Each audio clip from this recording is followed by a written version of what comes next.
Welcome back to Beyond the Whistle, Boise's very own sports show with all you need to know from the local, collegiate, and professional level. We'll be your hosts this season. I'm Alex East. And I'm Andrew Vincent. We are thrilled to have you all back for another season discussing and debating various sports topics. Things may look a little bit different this year as we said a very sad goodbye to last season's co-host, Christy Amstutz. We will miss Christy and her very fiery opinion on our sports topics, and we wish her the best on all her future endeavors. But most of all, I think Alex is going to be missing being constantly shushed by Christy during our 2-minute drill. Well, Andrew, I think that those moments will definitely not be missed. Well, coming up, we will all discuss the upcoming season and all that we have planned for you, our viewers.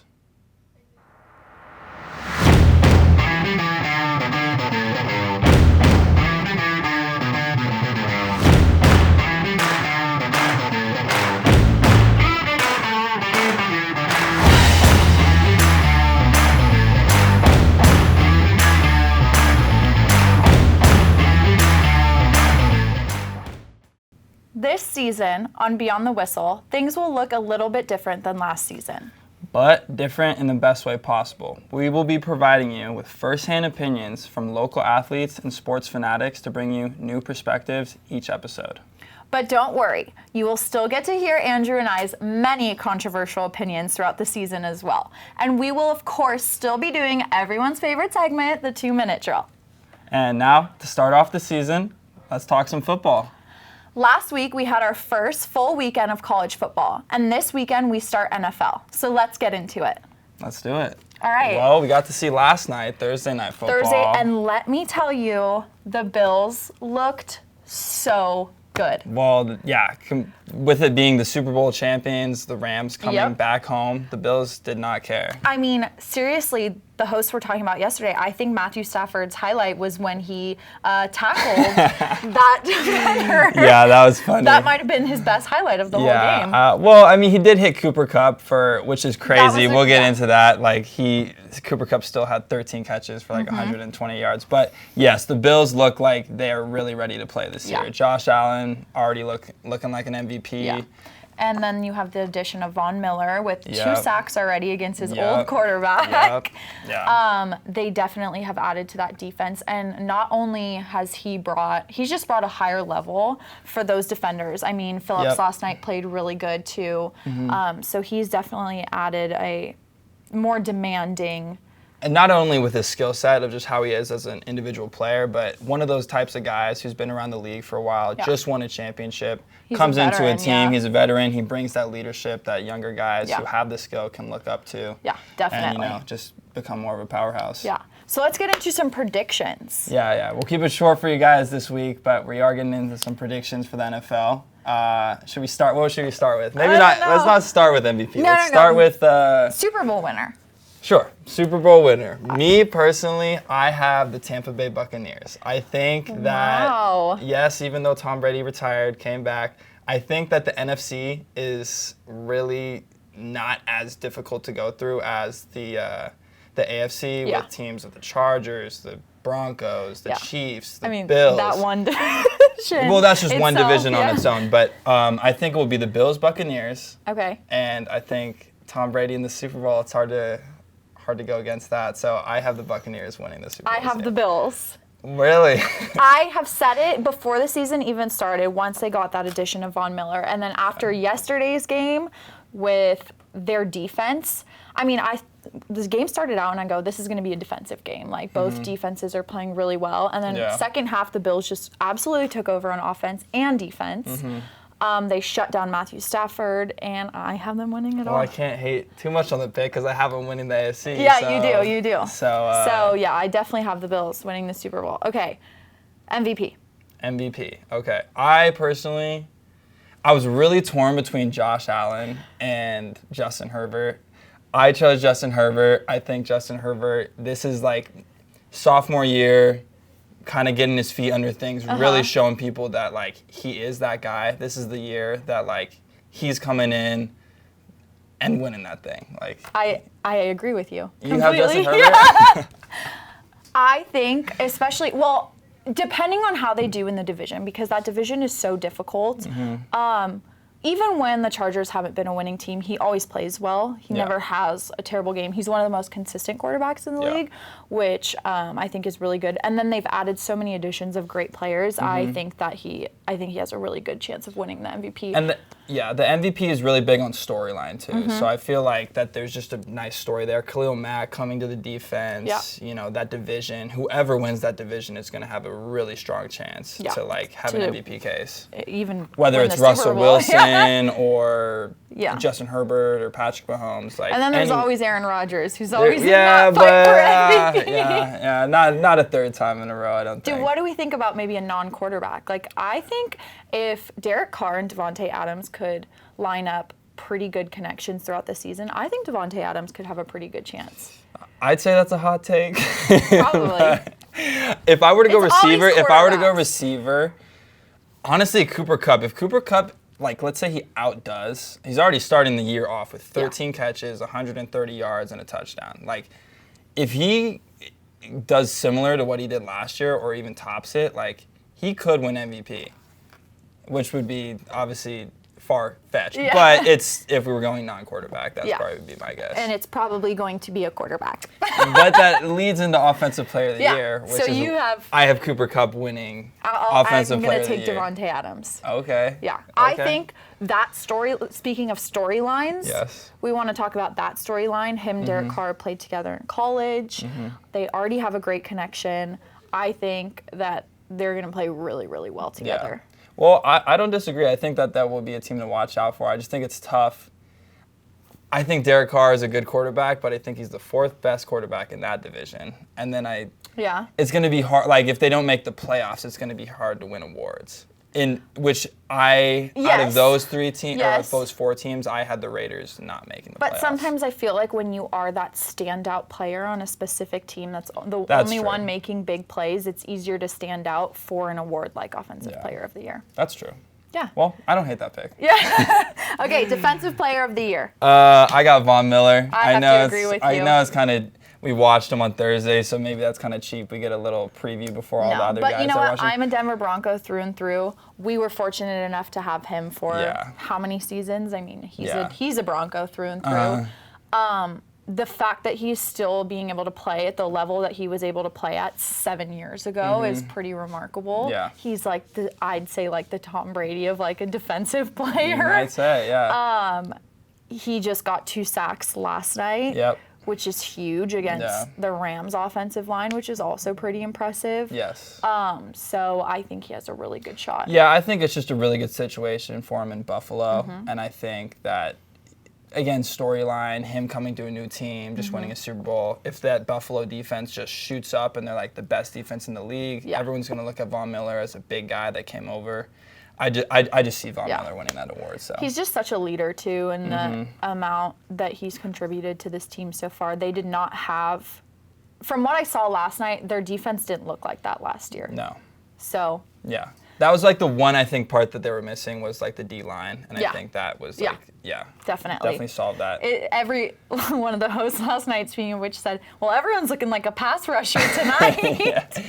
Well, yeah, that was a pretty brutal. But I think when you add someone like Von Miller, it also leaves opportunity for other players to be able to get into that pass rushing. Yeah, talking about with Aaron Donald, they were saying that, you know, because you got to focus on a player like Von Miller. Having 2 guys on the line is huge because if you have just Aaron Donald, no one else, you can just double Aaron, not have to worry about anyone else. But when they had Von Miller, that was a huge opening for both players, really. All right, dark horse to watch out for. Yeah, so I have the Minnesota Vikings, which, you know, it's hard to go that route when you have Kirk Cousins at the helm. But they just got I forget his name, but the offensive coordinator from the Rams. So many rumors swirling that offense is just clicking on all cylinders. They got Justin Jefferson. Yeah, I don't know why people hate on Kirk Cousins so much, because he's actually not a bad quarterback. No, he's not at all. And that's why I put him in this spot. Yeah. No, I don't think that's like too It's not, because no one's ever going to talk about. And they have a good defense too. Yeah, they have Dalvin Cook, a good defense.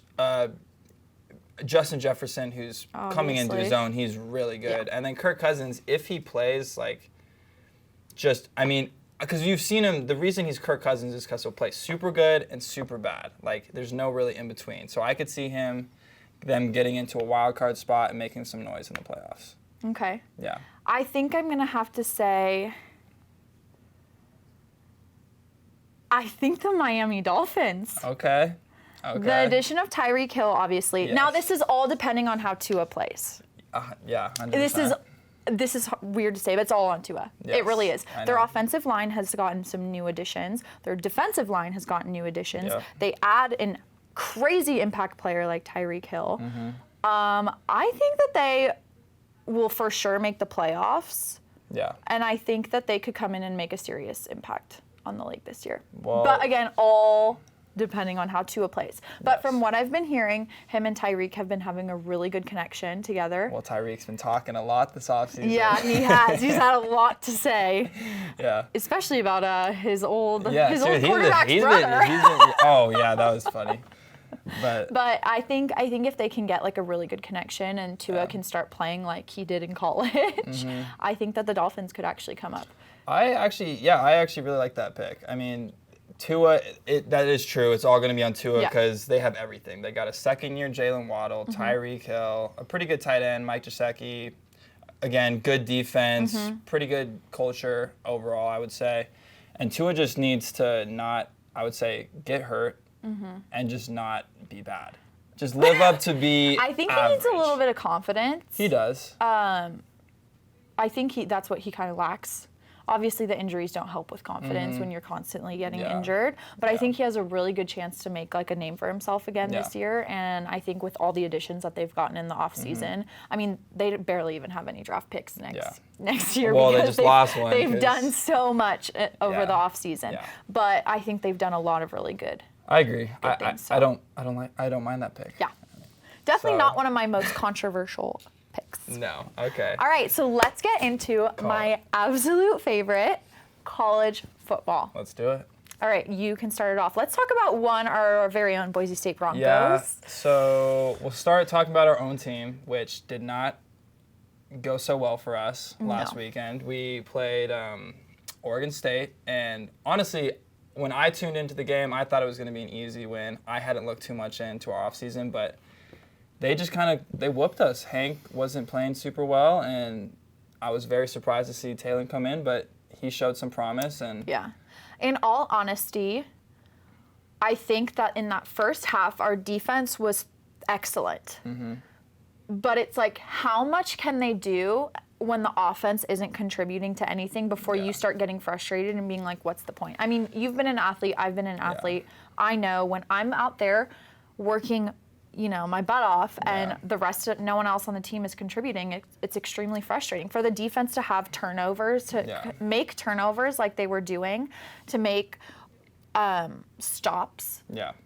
in 4 plays, like Yeah. that's It's just huge. it's deflating. And then the for offense comes in, and 1 to 2 plays they're out, Yeah. or interception or fumble. It's like, And it's either going to be at least what it was last weekend. It was 3 and out, or it was going to be, even if we were making a good drive, turnover. It's just deflating for the Yeah. team, and then the defense has to go back out there. Yeah. They probably didn't get a full rest in on Yeah. the sideline, and it's just tough to Yeah. come back. and listen, there's no hate to like Hank anywhere for either of us, but there's no confidence in him. He can't move in or out of the pocket. Now, granted, our offensive line has a lot of work to do. Yeah. I mean, they're giving any quarterback that goes in there 2 seconds to throw the ball. Yeah. And it's like our receivers aren't ready for that, though, because there's like last night's game, Josh Allen was getting that ball out really quickly, not Yeah. even giving Aaron Donald the chance to pass rush him. Yeah. If you know that your offensive line isn't as strong, Yeah. you have to allow your quarterback to get that ball off really quick. What I've noticed with Hank is he doesn't read the field very well. I think one thing that's tough is he's not a super tall quarterback, and when you have really big O-linemen, Yeah. it's hard. I mean, Josh Allen's 6'6". Yeah, And yeah. you know who also is 6'6"? Taylor Green, Yeah, our freshman quarterback, who came in and actually looked, I thought, really good. I think and he he's had got confidence running the ball too, which is huge. Dude, oh my God. He was looking like Lamar, seriously. And I played with him on my intramural basketball team, and that guy is a freak athlete. Yeah. So I think he's got a couple things to work on mechanically for his Absolutely. throw. But he looks like he has confidence and his potential. And he read the field decently well. Yeah. I mean, throw the ball out when you don't have any options. Don't just throw the ball up for anyone to grab. No. I think that's a problem that Hank has. Yeah. He panics, and he just throws the ball up. Yeah. Throw the ball out. Yes. I think there's going to be a QB kind of battle this year. I am curious to see who's going to start tonight. Who do you think is going to start tonight? I hope it's not Hank.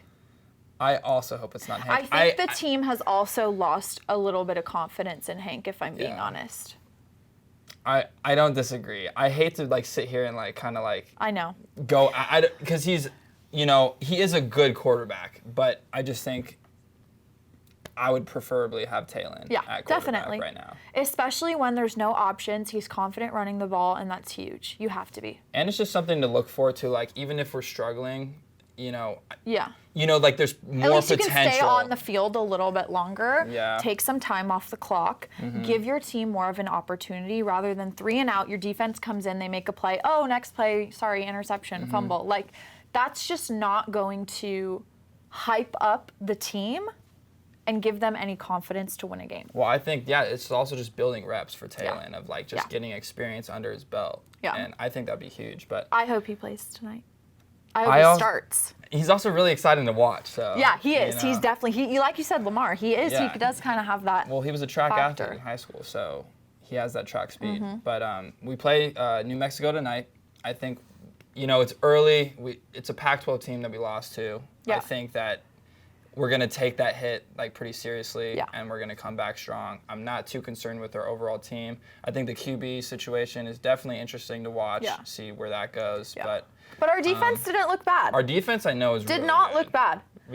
Yeah, we talked about it. We have Tyreek Jones and JL Skinner. Two defensive players who have very high hopes of going pretty high in the draft. I could see actually. And to have 2 veteran players like that is probably really empowering for the defense. So 100%. Yeah. All right. Some playoff predictions, top 4 teams. I think I have mine pretty locked down. My 4th is definitely going to be a bit controversial, but what do you you go first. Well, I don't have any order as of right now because I just think it's so hard this early in the season. Yeah, but definitely. I would say Alabama, Ohio State. My Buckeyes. Probably Clemson and Clemson. I think they'll make it back. Wow. Whoa. Okay, whoa. Okay, go. Keep going. And then I'm blanking on my 4th team right now, so give me your 4. Okay. I was absolutely so impressed with Georgia. Yeah. They looked like the best team in the country. Yeah. Stetson Bennett looked like a different quarterback from last year. Not saying he was bad last year, he was great. But the confidence he had, it's almost like he's on a revenge tour that he doesn't even have any revenge for. Yeah. But people keep talking about him as though he looks like a kicker. Yeah. He doesn't look like a quarterback, and I think it's honestly empowered him a little bit, and I think he looked phenomenal. Their defense, phenomenal. Yeah. I have Georgia at 1. My 2 Over and 3. Alabama? Oh, yes. Okay.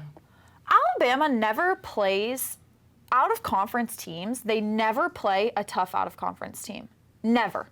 Yeah, but Georgia normally doesn't either. So for them to go play Oregon was actually pretty big. okay. A lot of SEC teams don't do that. So I have Georgia number 1. My 2 and 3 are up in there. My Buckeyes didn't play like I was hoping they would have. Now, granted, they beat, what was Notre Dame, 5? I think so. 4 or 5? It was No, some- they were it was- 5. They it were was 5. around that range, yeah. Which is still, a super high team. It was the Yeah. first top 10 matchup in 5 or 6 years or something, 10 years, something like that. Stroud looked a little not confident. He needs to run the ball. So I have either Ohio State at 2 or Alabama at 2. Okay. And then my 4, a bit controversial, but I have USC at 4. And I very much dislike the Trojans. Yeah. But High hopes. wow, they looked really good. Yeah. The addition of Lincoln Riley, Yep. Caleb Williams as their quarterback. all these players they picked up from Yeah. from Oklahoma. Yep. But I think that they have a really, really good opportunity to go in That's there good for and it. make. I think they're going to win the Pac-12 first of all. Yeah. Pretty easily, and pretty I think open that right now. yeah, There's not another team in there No. that's. Yeah. yeah. So I have USC at 4. Okay, and then Georgia. I'm throwing in Georgia. Yeah, I don't you know how I have to. forgot They about looked Georgia. Yeah. So Yeah. I mean, they were so dominant. Yeah. I've never seen Georgia play like that. Yeah. Like it was pretty. Well, they're impressive. dominant every year, and Of course, but this was different. Like Yeah. it just looked like they had nothing wrong with Yeah. them. Like everything worked. yeah, So yeah, I got a lot of Georgia good 1. teams to look out for this year. Yeah. Heisman. Heisman. I'll let you go first on the Heisman. I'm gonna have to go with my quarterback, CJ Stroud. Okay. I think he has really high. I mean, he's the favorite right now to win the Heisman. Yeah. Against Notre Dame, he wasn't bad. He was fine. Yeah. He made plays. He got us the win. Definitely better in the second half. Yeah. Tends to be how we always are. We always play good one half, not great the other. But he's the favorite right now. I think he has the best receiver in the country to go off of Yeah. if he's not hurt. Yeah. With Jackson Smith and Najigba. And Yeah. then our other receivers looked great too. So I think he has a lot of connections. Our offensive line looked good. I think Stroud's taking the Heisman this Okay. year. That's, again, good pick. But I think, I don't know if it's ever been done before. I should have looked that up. But I think Bryce Young is taking it again. Again? It has been done by Archie Griffin, Okay. Ohio State. Yeah. Well, there you go. Yeah, I think Bryce Young is going to do it again. I mean, Yeah. like I think Stetson Bennett also after that game. Yeah. And with his story, if we're speaking of stories, yep. like he was a walk-on. Yeah. He literally played. It's kind of like yeah. who was Baker? Baker wasn't a walk-on, or maybe. No. I know what you mean though. Yeah. Storyline wise. Josh Allen was a walk-on. Really? He played community college his first year. Wow. And then at Wyoming, which is kind of crazy. Yeah. But yeah, I think those 3 quarterbacks being top 3 teams Yeah.